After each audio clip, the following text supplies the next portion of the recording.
I-share ko sa inyo mga kababayan itong napakagandang analysis ng isang abogado.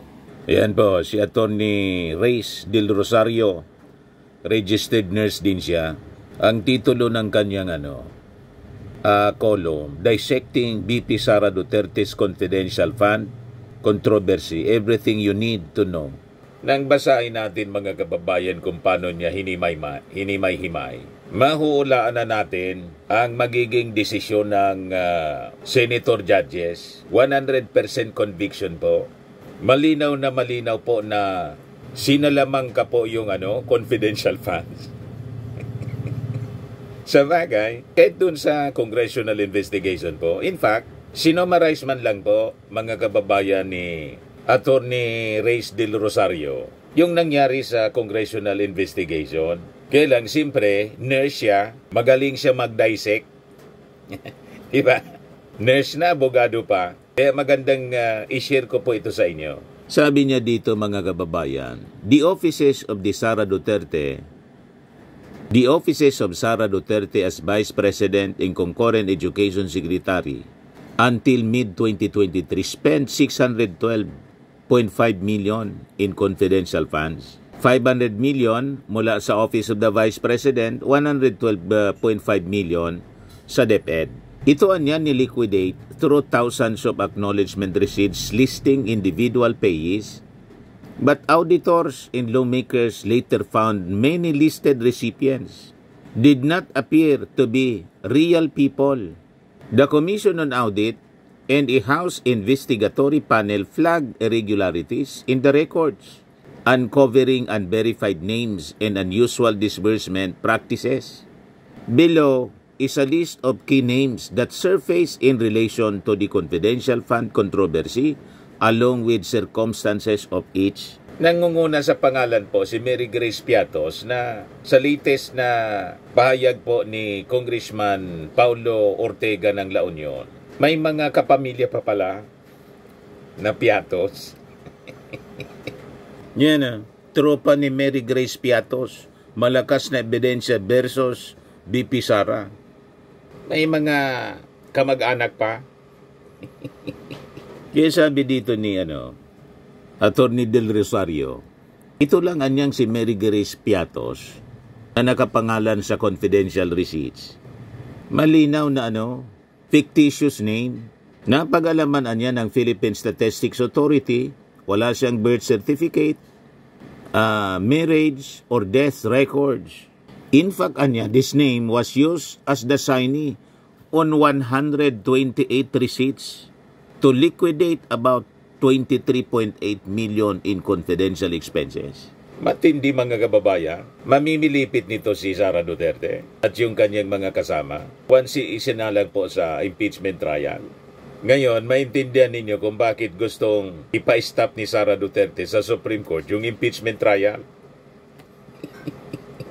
Mabubulgar lahat mga kababayan at makukonfirm. Wala siyang takas dito mga kababayan. Pangalawa, itong si Fernando Tempora, nakapangalan po ng isang popular snack brand tulad ni Piatos. Wala din siyang civil registry records matching this name. Pangatlo mga kababayan, si Carlos Miguel Oesi, na recipient din mga kababayan.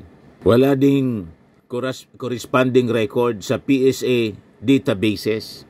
Kahit anong efforts ng Philippine Statistics Office po, nowhere to be found. Tatlo pa lang yon mga kababayan. Pang-apat, si Chippy McDonald. Winalangya talaga po, mga kababayan, yung pundo. Chippy McDonald. Another unusual name that combines a local potato chip brand, Chippy, with a fast food reference, Chippy McDonald, was reported as one of the OBP's listed fund recipients, and it does not correspond to any real individual in national registry. Kahit siguro sa Amerika, walang ganyan. Sinalaula talaga po. Ito yung bago, mga kababayan, na nireveal ni Congressman Ortega, si Pia Piatos Lim. Katunog ni Mary Grace Piatos, kaya lang, double T yung unang Piatos, Mary Grace Piatos. Ito naman, single T. Tapos may kasamang lim para magmukhang totoong tao. Ito yung sinasabi ni Congressman Ortega na kamag-anak, a name uncovered in the annexes of the 2025 impeachment complaint apparently riffing on the same Piatos theme is spelled with a single T in Piatos. Pia Piatos Lim appeared on the list of Sara Duterte's confidential fund recipients despite there being no PSA records of any real person by that name. May isa pang Piatos, Rinan Piatos, another suspicious name in the same vein, also revealed in official records reviewed by the House. Itong si Rinan Piatos with 1T was listed as recipient of confidential funds, yet a records check showed no trace of this individual's existence. Lahat po kaluluwa. Ang hindi lang kaluluwa, mga kababayan, yung tumanggap ng milyon-milyon na confidential funds kasi itinuro po yung Colonel yun ang itinuturo katiwala ni Sara Duterte, Colonel. Sa kanya may binigay. Sabi ni Acosta, ngayon po, personal gastos Ms. po sa Acosta, pera, ma'am. the question is based on your experience as SDO. Sabi niyo po kanina, 3 years kayong naging SDO ng Confidential Fund in Davao City. You even said you have mastered already the process of utilization. Ayon po ba sa karanasan ninyong yun po bang 125 million? Kaya po bang gastusin yun sa loob ng 7 weekdays, araw na may pasok lamang? Base po sa inyong karanasan, kaya po o hindi? Hindi ko yan masagot, ma'am. Kasi hindi po ako ang nag-disburse na 125 million, ma'am. Si Sir La Chica po, ma'am. Ms. Acosta, Si our Colonel question La is Chica po. based on your experience. Hindi po ganun ang confidential fund sa Davao, ma'am. Hindi po ganun kalaki, ma'am. In other words, ayon po sa inyong karanasan bilang confidential fund ng Davao 2019 to 2022, hindi kaya gastusin ang 125 million in 7 days. Tama po ba? Hindi po ako makasabing tama, ma'am, kasi hindi po ganyan ang confidential fund sa Davao, ma'am. Ma'am, the question is based on your experience. Kung ito po ba'y dadalhin natin doon sa sitwasyon nyo bilang SDO ng Davao, kaya po kaya yun? Gagastusin? Hindi ko masagot, ma'am. Okay. naging parang mga elementary pupil kung magsagot. Nakabantay kasi si Sara. Katabi lang si Sara. Ang tinuturo, si Colonel La Chica. Ito pa, pampito, si Xiaomi 8, bago tong lumabas na mga pangalan. A name that surfaced in the OBP funds documents noted for its resemblance to a 2018 Xiaomi smartphone model, Xiaomi 8. Ginawang Xiaomi 8. Matindi talaga po. Dito pa lang po, napakalakas na yung ebidensyang Salamangka. Kaya pag inakwit ng mga senador itong si Sara Duterte, wala nang maniniwala pa sa Senado pag ganyan. So sabi dyan, like the others, the name had no matching birth or death record and was flagged as needing verification. Alam na ninyo ito, si Kokoy Villamin. Ganon din po ang kaso. Walang birth, marriage, or death certificate. Walang registry records. Pangsiyam si Rimonda J. Nova, a purported beneficiary name resembling the Nova corn chips. It was among the names found on the Vice President's confidential fund receipts and was submitted for verification due to doubts about its authenticity. Wala ding birth records exist kay Rimonda J. Nova, raising question about whether this is a valid fund recipient. So sabi po dito ni Attorney Del Rosario, among such name anya na nakita in the OBP's acknowledgement receipts with no PSA birth, marital or death records where may pamana, na parang pag binasa mo may pamana. May pamana, milyon-milyon yung pamana na confidential funds sa mga kaluluwa. Dodong Isbarok, Dan Rick, in Alan Rick Otso, kakaibang mga pangalan. Glyza Ranger, J. Camote, Roman, Romy, and Romeo Felicidad, and Miggy Mango. Parang katunog mga kababayan ng isang sikat na DJ, Joe Damango. Di ba? Malamang sa malamang Latin to invento. Tiningala lang sa kisami. Just to comply, mga kababayan. Lumabas, yung compliance, kasi under pressure sila, nagbigay tuloy ng ebidensya. Didiin kay Sara Duterte. You see? So, ang mga personalities, mga kababayan, na link to the fund disbursement, yung kaninang pinakita ko sa inyo, si Gina Acosta. Pero itinuturo ni Gina Acosta, si Lachica, Colonel Raymond Dante Lachica. Nasabi ng mga congressmen, bakit naman na niya binibigay ninyo o binigay ninyo diyan kay Colonel Lachica na kayo yung disbursing officer, SDO kayo? Wala na. Halos hindi na makasagot mga kababayan ng maayos sa sobrang nervyos. Siyempre, nagsisinungaling siya Katabi si Sara. Yan si Sara mga kababayan, kaya hindi makasagot ng maayos. The Secretariat, please flash.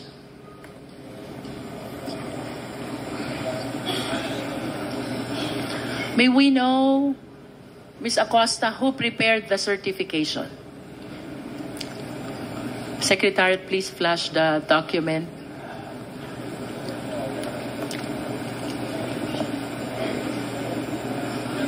Who prepared this certification, Ms. Acosta? Ako po, ma'am. Kayo po. You confirm the authorship of the signature above the name Gina F. Acosta sa inyo pong perma ito? Yes po, ma'am. Yes. And the document says, on the first paragraph, we certify that the amount of 125 million was incurred in connection with safe implementation of OVP initiatives and confidence building. Ms. Acosta, ano po ba yung confidence building? Yan po yung isa po yun sa programa ng OBP na kung paano po ma-implement ang isang programa na maayos po at safety po. Yun po ba ang ibig sabihin ng confidence building? Yan po ang pagkaalam ko, ma'am. Can you explain further? Pag sinabi po bang confidence building, ano po bang ibig sabihin nun? Is it synonymous to confidential activities? Pares po ba iyon? Pwede po mag-ask ako sa aking lawyer, ma'am. So yun yung parte, mga kababayan, ng gigisa kay SDO Acosta. Hanggat siya, mga kababayan, ay himatayin. Sumikip yung dibdib. Hindi na makahinga. Sukol na sukol, mga kababayan, kasi sa pagtatanong ng ating mga congressmen. Lalo na po ni Congresswoman Luistro. Mauulit ito, mga kababayan, sa impeachment trial. Yes, sabi dito po sa sinulat ni Attorney Del Rosario. Audits, investigations and official responses. Number 1, yung COA issued a notice of disallowance for 73.28 million pesos of the OBP's 125 million confidential fund spent in 2022, citing improper or insufficient documentation, example, yung mga anomalous receipts na nabanggit, effectively demanding that Sara Duterte refund the amount to the government. Pangalawa, the House Inquiry and PSA verification The Philippine Statistics Authority reported that out of 1,992 names on the OBP's list of fund recipients, 1,322 had no matches in birth, death, or marriage records. Similarly, for the DepEd's list of 677 names, 405 or 60% turned out to be unverifiable individuals. Hindi ma-verify po, non-existent kasi po, mga kababayan. Pero sabi ni Senator Bato, marami yan dyan. Sa Davao, maraming piatos. Baka nasa grocery. Marami talagang piatos sa grocery. Pero po, sa barangay, yung mga pamilya piatos, walang makita eh. Number 3, impeachment and legal action. Ito na nga po, na-impeach si Sara. Iniintay na lang po yung pagsisimula ng impeachment trial. Kung saan, inis na po yung ilang mga congressmen. Kasi, sa tingin nila, inuupuan ng Senado. Yes, sabi dito sa latest na balita ng Manila Bulletin, House leaders confident Supreme Court will favor impeachment complaint versus BP Duterte. Ibig sabihin, sa paniwala ng Kongreso, ibabasura ng Supreme Court yung petisyon to stop the impeachment trial, yung petisyon ni Sara Duterte. Ito yung sabi ngayon ni Deputy Majority Leader in La Union Congressman Paulo Ortega. Sabi niya, yung Kongreso niya followed due process in filing the impeachment complaint. Confidently niya, I can say na wala pong nilabag ang HOR. Kung ano man ang nababato or minsan ngang parang counter na lang yun para lang may madili po yung mga proceedings. He denied claims that the House committed any procedural violations and stressed that any legal challenge niya to the impeachment is merely a delaying tactic. Sabi naman po ni Congressman Jay Conggon, the maneuvering from the Vice President's camp appeared to be a deliberate effort to stall the impeachment process. Tingin ko isa ito sa mga delaying tactics ng kampo ng ating Vice Presidente. Meanwhile, sabi ni Ortega, nalalo yung challenge ni Sara na i-impeach siya. Only for her camp to later raise legal questions against the process. Tapos yung mga press con po nung ating Vice Presidente, sinasabi nga niya na i-impeach niya na lang ako para I can defend myself, para malagay po sa tamang tawag dito, mailagay po sa tamang konteksto para maipagtanggol niya ang sarili niya. Pero comes the impeachment, pero nagsabit lang sila ng kanilang katanungan at may kaukulang pagharang po sa mismong impeachment proceedings. Naghamon na impeach, nang ma-impeach po, gustong ipatigil. Kontra-kontra po. Iba yung sinasabi sa ginagawa kasi. Yan sila.